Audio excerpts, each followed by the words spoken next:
আমাদের পূর্বসূরীরা ইসলাম ইমানের জন্য সব কিছু ত্যাগ করছে, ইমান এবং ইসলাম ছাড়ে নাই। আর আমরা কি করি? টাকার জন্য ইমান সারিয়া দেয়, টাকার জন্য ইসলাম সারিয়া দেয়, ক্ষমতার জন্য ইমান ইসলাম সারিয়া দেয়, স্ত্রীর জন্য ইমান ইসলাম সারিয়া দেয়, ছেলে মেয়ের জন্য ইমান ইসলাম সারিয়া দেয়, জীবনের জন্য ইমান এবং ইসলাম সারিয়া দেয়।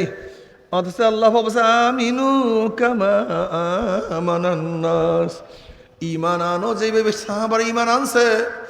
আজকে তোমার আমার ইমানের অবস্থা রেখে রে বাবা না, এই ইমান আমল নিয়া তো মাওলার দরবারে যাওয়া যাবে না। আহ আমার মা ও বোনেরা, কয়দিন দুনিয়াতে বাঁচবো, কয়দিন দুনিয়াতে থাকবো?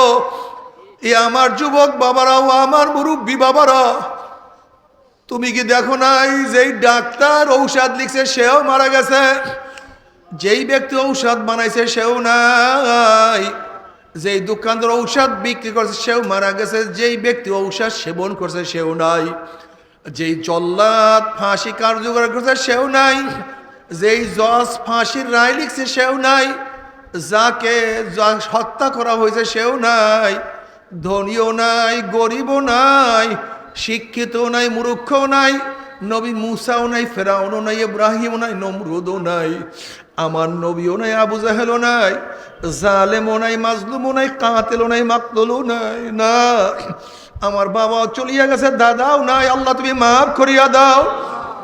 আমরাও আমরাও আমরাও চলছি, কোথায় রওনা করছি, কোথায় যাইতে আছি, খবরদার ও মুসাফের, খবরদার, হিসাব নিকাশ না মিলাইয়া সামনে যাইও না।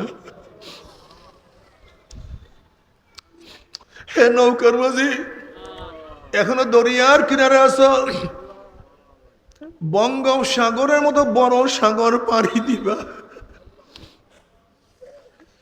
বিশাল সাগর পাড়ি দেওয়ার জন্য প্রস্তুতি গ্রহণ করতে আসো।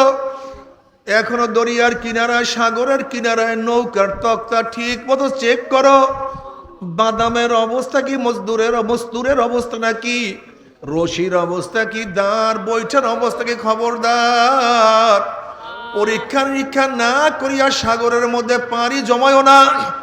ওই সাগরের মধ্যে বিরাট তুফান, অনেক বড় তুফান, বাতাস ছাড়িয়া দিছে, টর্নেডো শুরু হয়ে গেছে, আল্লাহ মাফ করিয়া দাও। যদি পচা তক্তার নৌকা নিয়া, দুর্বল তার নিয়া, দুর্বল বৈঠা নিয়া, দুর্বল রশি নিয়া, দুর্বল বাদাম নিয়ে যদি সাগরের মধ্যে পাড়ি জমাই বসো,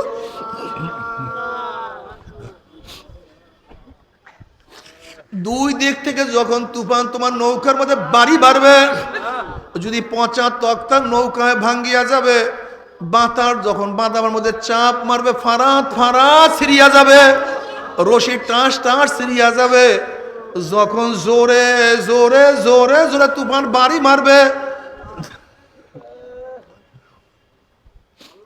তোমার বৈঠাদার ভাঙ্গিয়া চুরিয়া গহীন সাগরের মধ্যে তলাইয়া যাবা, আর তোমার হয় মাঝে উপরে যাইতে পারবা না। হে সাড়ে তিন হাত নৌকার মাঝে আব্দুল্লাহ, এই সাড়ে তিন হাত নৌকার মাঝি রহিমা খাতুন, 5টা মহাসমুদ্র পাড়ি দিয়ে আমার মাওলার দরবারে হাজির হইতে হবে। এখনো দুনিয়ার মধ্যে আছো, দরিয়ার কিনারায়, দেখো তোমার ইমানের অবস্থা কি, দেখো তোমার আমলের অবস্থা কি। আল্লাহ, তোমার ইমান কি মজবুত না দুর্বল হয়ে গেছে? তোমার নামাজ কি বেশি না নামাজ কাজার সংখ্যা বেশি? আল্লাহ, তোমার চোখের দিকে তাকাইয়া দেখো, চোখ কি নেকের কাজ বেশি করছে না গুনার কাজ বেশি করছে? তোমার জবান কি নেকের কাজ বেশি করছে না গুনার কাজ বেশি করছে? তুমি কান দিয়া কি নেকের আওয়াজ বেশি শুনছো না গুনার আওয়াজ? তুমি হাত দিয়ে কি সুদ ঘুষ বেশি গ্রহণ করছো? কতবার মদের পেয়ালা ধরছো, কত গাজার কলকে স্পর্শ করছো? আল্লাহ, কত অন্যায়ভাবে কত মহিলার গায়ে হাত লাগাইছো, কত খুন করছো, কত জুলুম করছো। আল্লাহ, তুমি আমাদের সবাইকে মাফ করিয়া দাও। তুমি পাও দিয়ে কি নেকের দিকে বেশি হাঁটছো না গুনার দিকে বেশি হাঁটছো? গুনা যা করছো তওবা করতে পারছো কি পারো নাই? আমল যা করছো আমার মাওলায় কবুল করছে কি করে না? হাসিবু ক্বাবলা আন তুহাসাবু, তোমার কাছে হিসাব নেওয়ার আগে তুমি তোমাকে হিসাব দাও।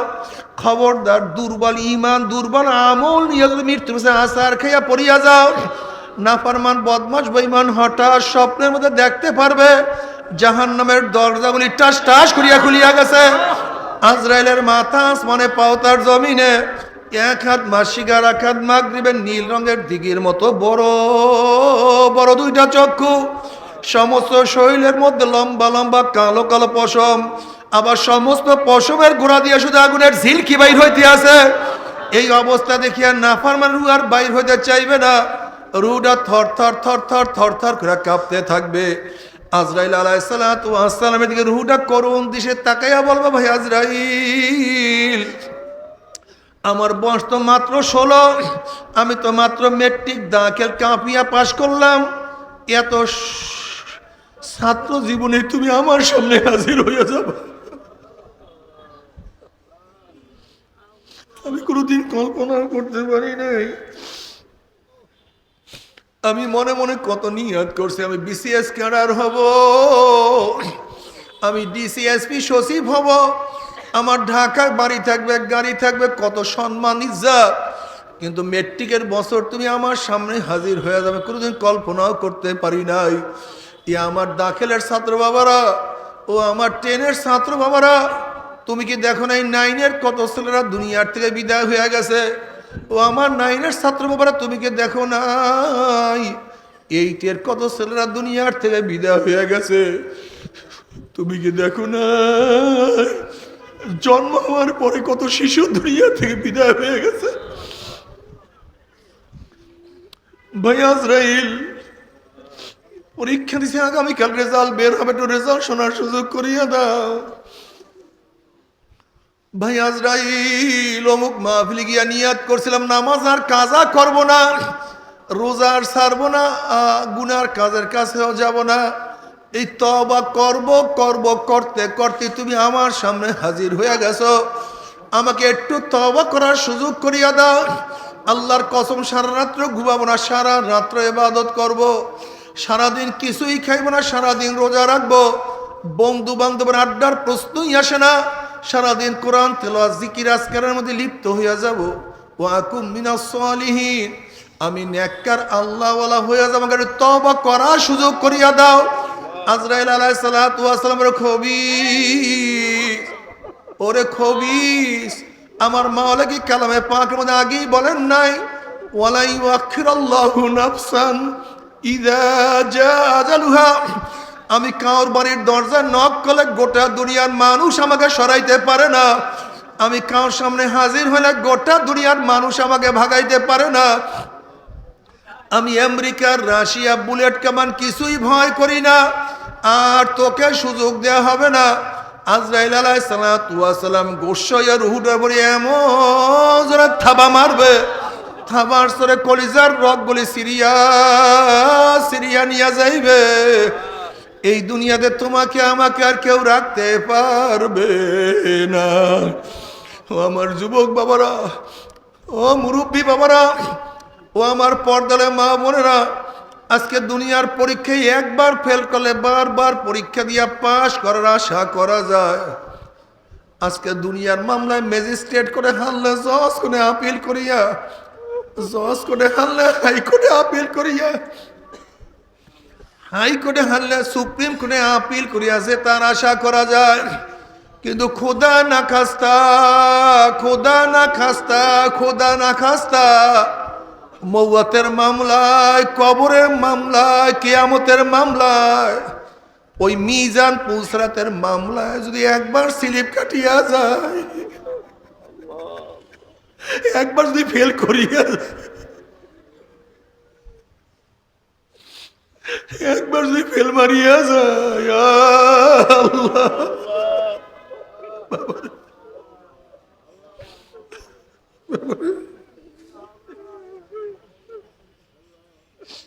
আমার মওয়াতের চান্স একবার, দ্বিতীয়বার আর কোনো চান্স নাই। ও মুসলমান বাবারা,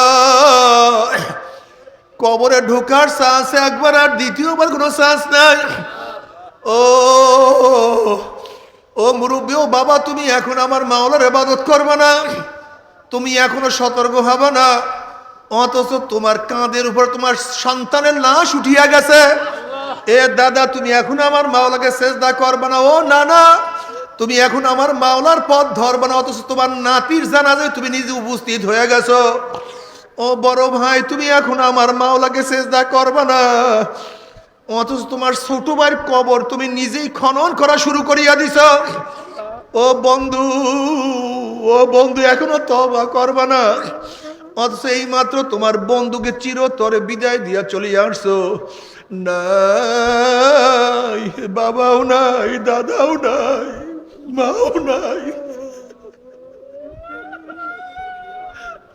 সুস্থ মানুষ হঠাৎ দুনিয়ার থেকে বিদায় হয়ে গেছে। একেবারে তাগড়া সন্তান,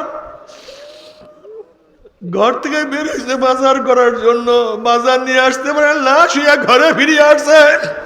দেখো নাই কত মানুষ বিদেশে কামাই করার জন্য গেছে, বাক্স ভরিয়া মাল নিয়ে আসবে, কিন্তু নিজে বাক্সের মধ্যে লাশ হইয়া চলে আসছে। বাবা, আবারে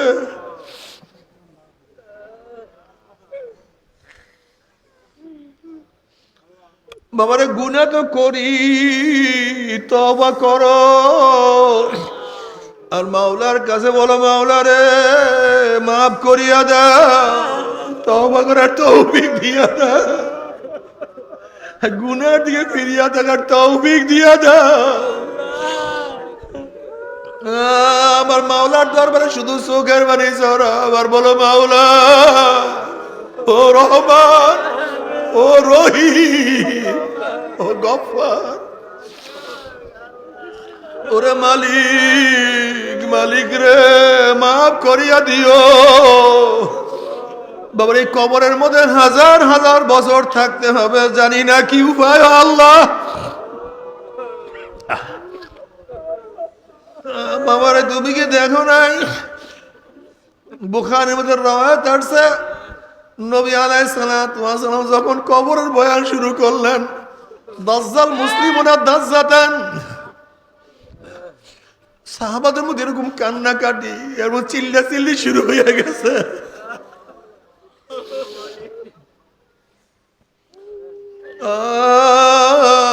আল্লাহ, তুমি আমাদের সবাইকে মাফ করিয়া দাও।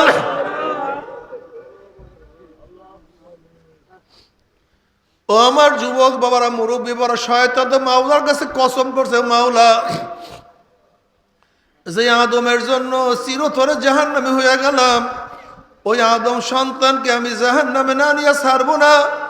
ও তো আল্লাহর কাছে কসম করছে তোমাকে আমাকে জাহান্নামে নেওয়ার জন্য।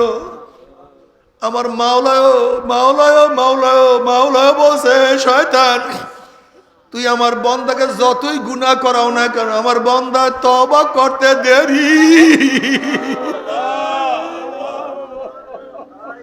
আমার বান্দি আমার কাছে মাফ চাইতে দেরি।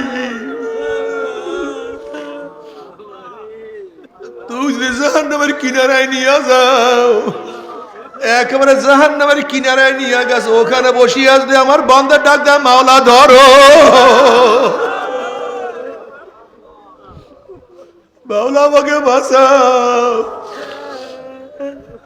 আমি তাকে সবল দিয়ে সেখান থেকে নিয়ে আসবো। ও যুবক বাবারা, তুমি ভাবছো আমি অল্প বয়সী, আমি একটু বুড়া হয়ে ইবাদত করব। তুমি কি দেখো না ইসমাইল আলাইহিস সালাতু ওয়াস সালাম যদি অল্প বয়সে 7-8 বছর বয়সে যদি মাওলার প্রেমে পড়িয়া, মাওলার মহব্বতে পড়িয়া তার গর্দানকে ছুরির নিচে ঝুঁকাইয়া দিতে পারে, তুমি আমি কি করলাম, তুমি আমি কি করলাম, তুমি আমি কি করলাম।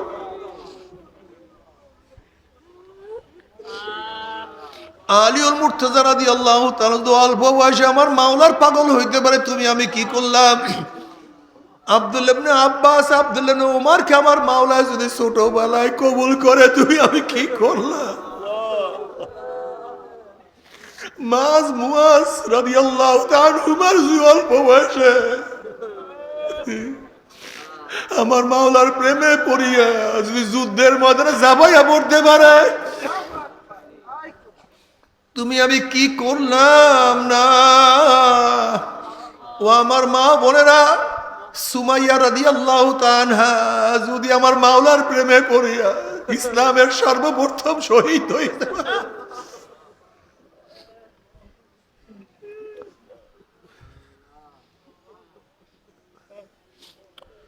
তুমি আমি কি করলাম। হাসিবু ক্বাবলা আন তুহাসাবু, তোমার কাছে আমার কাছে হিসাব নেওয়ার আগে তুমি তোমাকে আমি হিসাব নাও। কি করলাম রে কি করলাম, কি করলাম জানি না। আল্লাহ তুই আমাদের সবাইকে মাফ করিয়া দাও। এই কবরের মধ্যে হাজার হাজার বছর থাকতে হবে, এরপর কিয়ামতের ময়দান যদি আল্লাহ পাক নেকের বলে ওজন করিয়া দেন, আলহামদুলিল্লাহ, কপাল ভালো, নসিব ভালো, আল্লাহ পাক জান্নাতের ফয়সালা করিয়া দিবেন। আল্লাহ কবুল করিয়া নাও।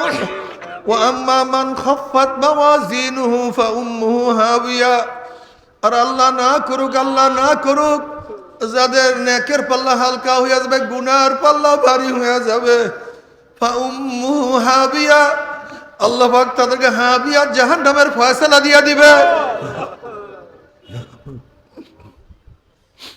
এখন আল্লাহ পাক নিজেই প্রশ্ন, আমা আদরাকা মা হিয়া, তোমরা কি জানো হাবিয়া কোন জাহান্নামের নাম?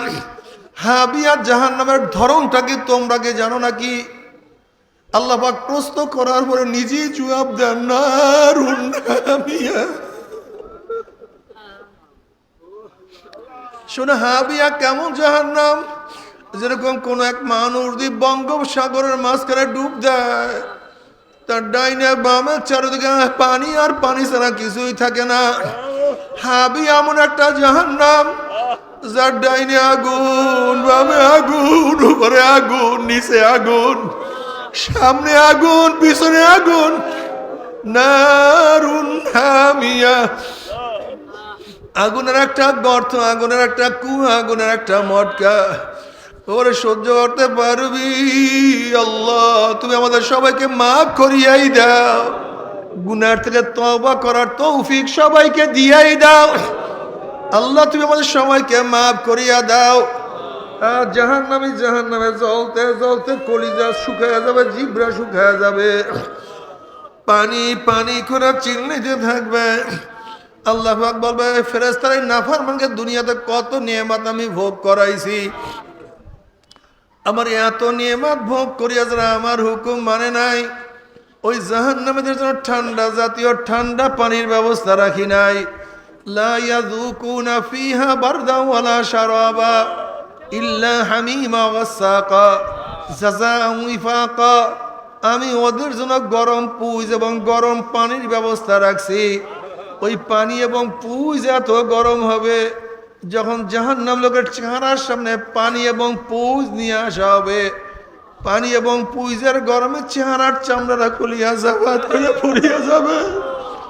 এরপরও পানির তৃষ্ণা মিটবে না, যখন ডক ডক করিয়া পানি এবং পুজ গিলিয়া খাইয়া ফেলাইবে, পেটের মধ্যে গিয়া নারী বুড়ি সব জ্বালাইয়া পুরাইয়া গলাইয়া পিছনের রাস্তা দিয়া জুব জুব করে ফেলাইয়া দিবে। আল্লাহ পাক কালামে পাকের মধ্যে ফরমান, লা ইয়ামুতু ফিহা ওয়ালা ইয়াহইয়া, মানুষ মরবেও না, মানুষ বাঁচবেও না, জীবন বাহির হবে কিন্তু বাহির হবে না। বাবার সহ্য করতে পারবি? ওই আযাব তো কেউ সহ্য করতে পারবো না। তবে মুমিন মুসলমান বলতে সবাইরে মনে চায় গুনার থেকে ফিরিয়ে নেক আমল করিয়া মাওলার জান্নাত, কিন্তু সবাইরই যাইতে মনে চায়। গুনাহ নিয়ে মাওলার জাহান্নামে কাউরে কিন্তু যাইতে মনে চায় না। কিন্তু কেনই বা আমরা নেক আমল করতে পারি না, কেনই বা গুনার কাম ছাড়তে পারি না? এর মূল কারণ হলো আপনার এবং আমার পিছনে নফস এবং শয়তান লাগিয়া রইছে। এই নফস এবং শয়তান থেকে ফেরার জন্য যে কোনো একজন হক্কানি আল্লাহর ওলির হাতে হাত দিতে হবে রে বাবা। খবরদার, বর্তমান জামানায় পীর মুরিদের নামে ভেজাল, ব্যবসা, দলাদলি হিংসা হাসাদে পরিণত হয়ে গেছে। সমস্ত আল্লাহর ওলির একমত, যেই পীরের 5 জন মুরিদের মধ্যে কমপক্ষে 3 জনকে দেখবেন আলহামদুলিল্লাহ